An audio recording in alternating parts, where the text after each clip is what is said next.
काय असतं ना, ज्या माणसांना लोक बालिश समजतात, वेडी समजतात, भोळी समजतात, अशीच माणसं अखेर शेवटी जिंकतातही आणि चांगलं जगतातही.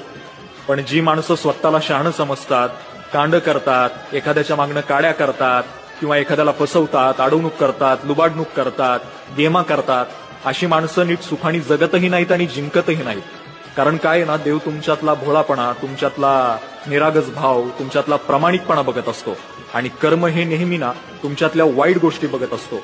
जसं की तुम्ही केलेली एखाद्याची फसवणूक असेल, लुबाडणूक असेल, एखाद्याच्या केलेल्या काड्या असतील, आणि एकदा का एखादा माणूस कर्माच्या कचाट्यात सापडला की पुन्हा सुटका नाही. म्हणून तुम्हाला लोकांनी भोळं म्हटलं तरी चालेल, वेडं म्हटलं तरी चालेल किंवा बालिश म्हटलं तरी चालेल. काय ना, आजपर्यंतचा इतिहास आहे. वेड्या माणसांनी इतिहास लिहिलाय आणि शहाण्या माणसांनी तोच इतिहास वाचलाय. बरोबर आहे ना?